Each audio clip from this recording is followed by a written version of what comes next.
We are now back, and I've got the big arm and the little arm. Now this small one up in front is of course the half-scale arm that was included with the American Collector's Edition of Metal Gear Solid 5. It's, it's nice. Once you have the large arm in hand, there are just little things that stand out. Like, the warning text on these is pretty much all the same, but in the small arm, we've got this probably tampographed, nicely printed text. On the large arm, we have it molded into the back of the hand in plastic. The motive sinew protection gauntlet and the bolting torque amount warning. So that's cool. It's very, very equipment, as a friend of mine would say. So equipment. And then the same thing over here, we've got this caution, overhaul must be done at a designated workshop on the small arm. And on the large arm, if we turn the thumb to see, it is again a molded... honestly, that seems like not the best place to have the molded... I guess actually, looking at it, the joint and the palm section are restricted so that it can't really conflict with the back of the hand. But, so I guess it's okay to have molded text there. But really, this whole thing, it's... if you watch my review of the little arm, it's really good. It's got, like, brilliant articulation design. It's got this ball joint at the base of the thumb. Then, because that's not quite going to have the range of motion you want for some thumb poses, it's got this swivel inside so that the tip and second joint of the thumb can move that way.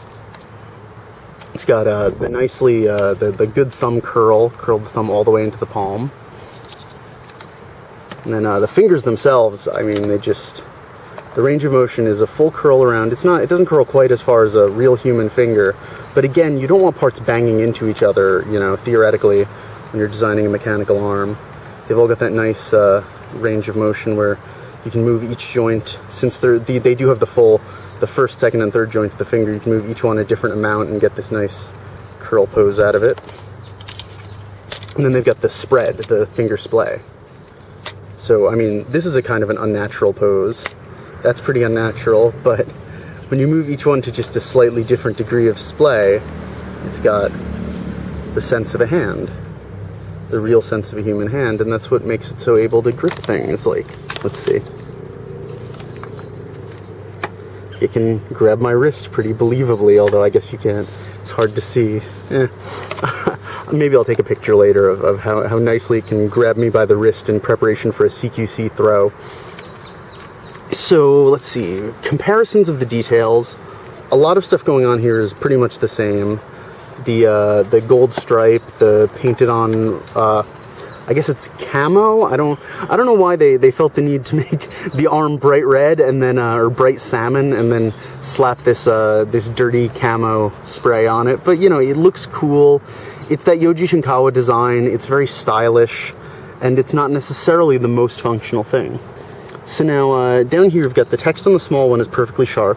The Diamond Dog's R&D Artificial Limb Laboratory text on the big arm is a little bit weathered. And it's neat. It's kind of the same kind of weathering as that black spray. It just, I guess, yeah, actually, this text up here, the do not use molybdenum lubricants, which, oh, that's interesting. So this text has actually been reversed from where it appears on the small arm. You have to turn the small arm around the other way to read it. And, now I'm trying to remember. There was a typo in one of these.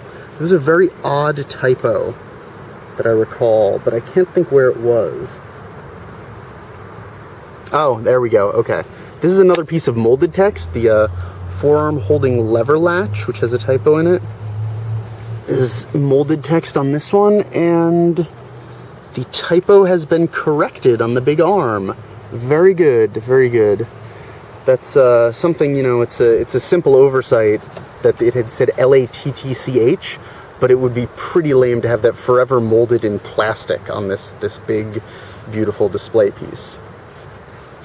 So I think that's actually about it for substantial differences, well, okay, the big arm has a light-colored plastic insert where the elbow joins. The stands are pretty much the same, the stand that plugs in there. Let's take a look at those real quick. It's a post with some little circles molded in the bottom. It's the same post, twice the size, with some molded circles in the bottom. And actually, now I'm talking about twice the size, I should really discuss that. This is really big. This thing is huge. So, you know, the little arm is nice. It's a cool little thing. It's very toy scale. It's not that much taller than most action figures. It's got, like, the joints are about the size you would find in a figure of, 7 or 8 inches tall. Like your Metal Gear Solid Play Arts, for instance, which I don't collect because I have concerns about the Play Arts quality assurance. But, you know, they're a nice, good, substantial size. And this thing feels pretty substantial, although it is lightweight plastic. This thing, sorry, I took it off camera for a minute. So, you know, the joints feel like action figure joints. It's about the size of an action figure. It's not super heavy. It's not super bulky. The arm, however, you know, it's twice the length, twice the width, but because of the square cube law, it's, 4 times the volume, and it's the volume and mass of something get a lot bigger as you scale it up. So, this thing is big and heavy. I am trying to figure out how I can compare it to my arm, my own human arm, and see how my, I guess, human physique compares to Venom Snake's robo physique. So let's see if I can stick my arm in frame along with this. That's easy to see. The hand is not that far off in size. The forearm is a good bit bulkier than mine, because I'm guessing Venom Snake is a pretty beefy guy. The hand, yeah, the fingers are a little, the thumb is a little longer than my thumb. The fingers are all weirdly, like, kind of the same length. I'm not sure. It is a little odd, but I guess it's very robotic. It's very mechanical. So the hand is on the whole a little bit bigger because the thumb is long and the fingers are all the same length. But it's actually about the same size as my hand.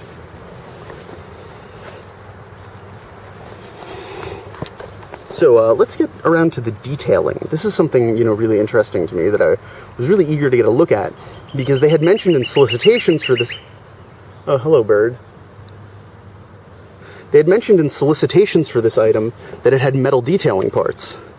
Now, for the most part, that's these bolts. See that shine? That's a metal bolt there. And there are metal screws, like these, that actually do hold it together.